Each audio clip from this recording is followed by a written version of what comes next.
Hello. आज जिस विषय के बारे में हम जानकारी प्राप्त करेंगे वो धर्म और धर्मनिरपेक्षता से रिलेटेड है। रिलीजन और सेकुलरिज्म। मानव सभ्यता की आरंभिक जिज्ञासा जीवन, मृत्यु और नियति को समझने की रही है। यह जिज्ञासा धर्म के रूप में मूर्त हुई है, जहाँ ज्ञान का स्रोत ईश्वर है, उसके ग्रंथ हैं, मिथक हैं और नैतिक अनुभूति रही है। यह ज्ञान विवेक से नहीं, श्रद्धा और परंपरा से संचित होता था। लेकिन दूसरी ओर उसी समय में प्लेटो, अरिस्टोटल, महात्मा बुद्ध जैसे प्राचीन दार्शनिकों ने जीवन और ब्रह्मांड की व्याख्या की, जिसका आधार तर्क, प्रकृति और मानव अनुभव था। प्लेटो ने न्याय, आत्मा और राज्य की अवधारणाओं को नैतिक और बौद्धिक दृष्टि से गढ़ा, जबकि अरिस्टोटल ने तार्किक वर्गीकरण, वैज्ञानिक कारणों और नैतिक व्यवहारिकता पर जोर दिया। इनका ज्ञान धार्मिक अनुभव से स्वतंत्र था।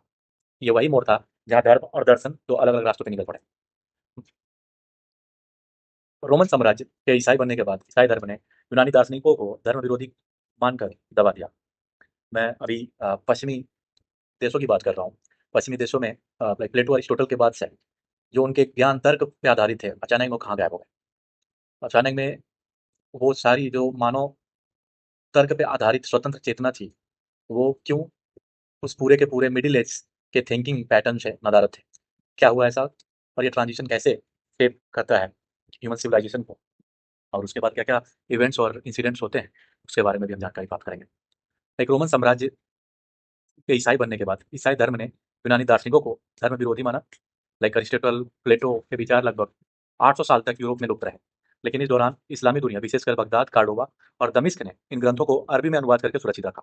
अरिस्टोटल के विचारों को पुनः यूरोप में प्रवेश स्पेन, सिसिली के मुस्लिम क्षेत्रों से हुआ, जहां से उनका अनुवाद लैटिन में किया गया और 12वीं सदी के ट्रांसलेशन मूवमेंट के जरिए वो यूरोपीय विश्वविद्यालय में लौटे।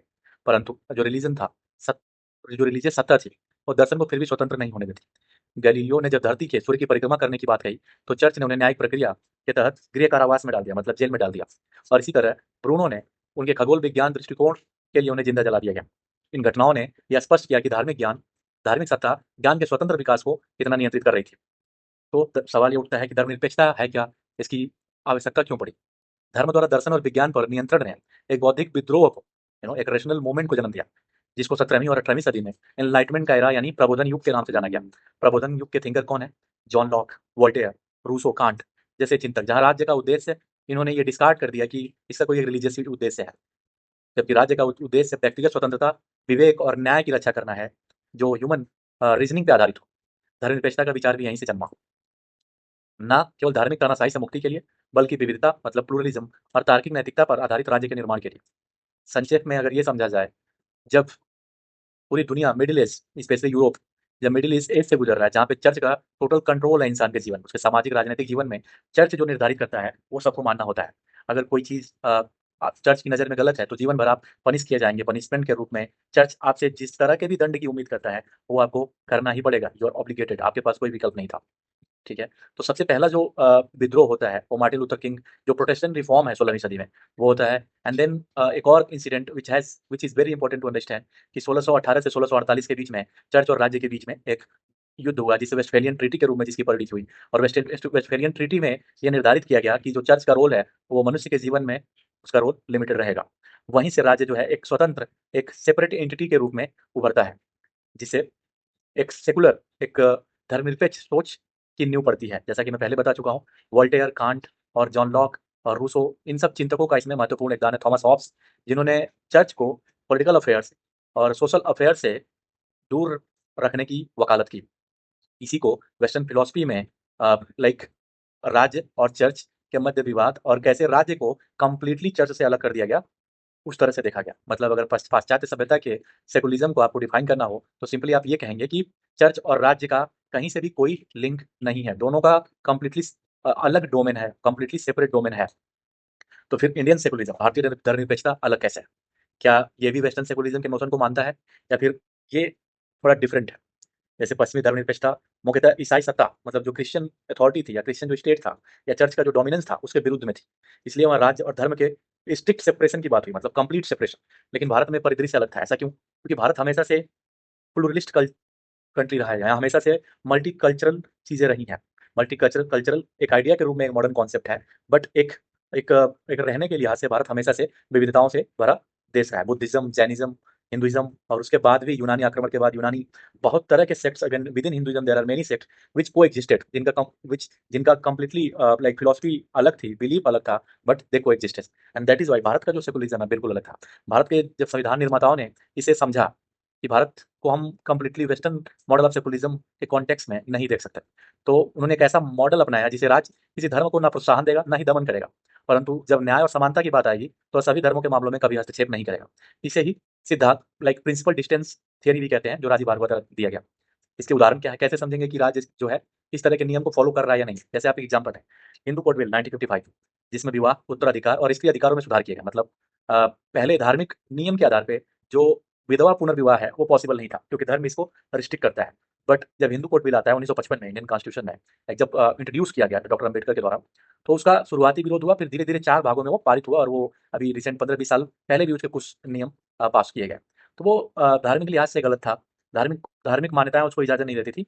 बट जो मॉडर्न, बिकॉज वो सोशल जस्टिस के लिहाज से सही नहीं था, जिसकी वजह से न्याय के लिहाज से सही नहीं था, जिसकी वजह से स्टेट को उसमें इंटरफियर करना पड़ा और फिर उसको एक कानूनी मान्यता देनी पड़ी। तो सवाल ये उठता है like there is a difference. जैसे समझ में आ गया कि इंडियन कॉन्टेक्स्ट में सेकुलरिज्म मतलब equal respect to all religion, कोई कंप्लीट सेपरेशन नहीं है, दैट राज्य सबको बराबर सम्मान देगा। बट वेस्ट में कंप्लीट सेपरेशन है, राज्य और स्टेट, राज्य और चर्च का मैटर बिल्कुल अलग है।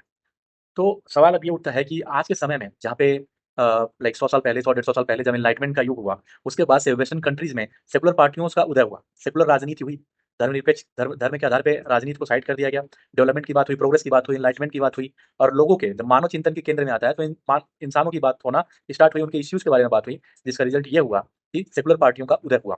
तो फिर सवाल ये उठता है कि आज के परिदृश्य को एक नज़र घुमा कर देखें, all over the world, Europe में देखें, जहाँ पे खासकर ब्रिटेन, स्पेन में दंगे, अगर सब कुछ बेहतर था, अगर धर्मनिरपेक्षता सफल इतनी थी, तो अचानक में ऐसा क्या हो रहा है जहाँ पे ऑल ओवर द वर्ल्ड दंगे हो रहे हैं? बहुत सारे इश्यूज बदल के सामने आ रहे हैं और राइट विंग पार्टीज दुनिया भर में इमर्ज कर रही हैं। उसका रीजन क्या है?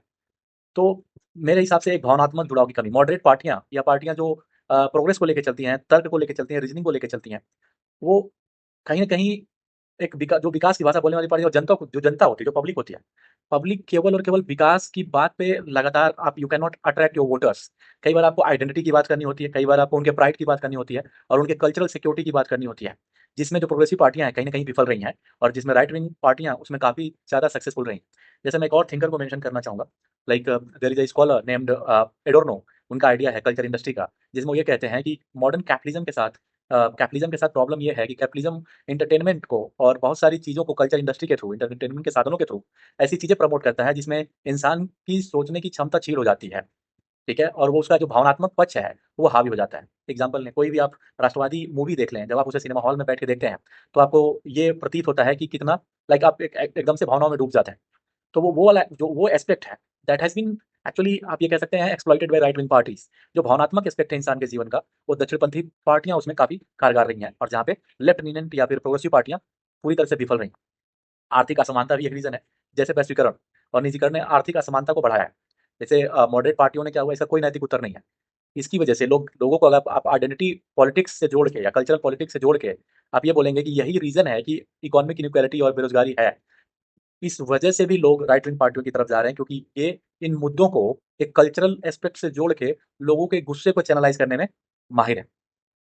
और तीसरी चीज़ लाइक लीडरशिप इस तरह की है, या फिर जैसे मॉडरेट पार्टियाँ जितनी है, धर्मनिरपेक्षता और परंपरा के बीच में कहीं न कहीं फँसी रहती हैं हमेशा। उन्हें ये नहीं समझ में आता कि रियल इश्यूज़ क्या हैं और वो कर क्या रही होती हैं। तो वे ना तो पूरी तरह से धर्मनिरपेक्ष हो पा रही हैं, ना पूरी तरह से वो कल्चरल सिक्योरिटी प्रोवाइड कर पा रही हैं। खासकर यूरोप के कॉन्टेक्स्ट में आप देख सकते हैं, जिसकी वजह से इवन जर्मनी में नाज़ी पार्टी एक है, जिसका जो वोट परसेंटेज है बढ़ के वो 20% हो गया, और वो आज के समय में वो फिर से री इमर्ज कर रही है। ठीक है? और ऐसे ये भी एक एग्ज़ाम्पल है, फिर बहुत सारे एग्ज़ाम्पल आपको मिलेंगे, लाइक अमेरिका में आप ऑलरेडी देख सकते हैं, भारत में आप देख सकते हैं। तो ये सब सारी चीज़ें हैं। तो ये था आज का विषय।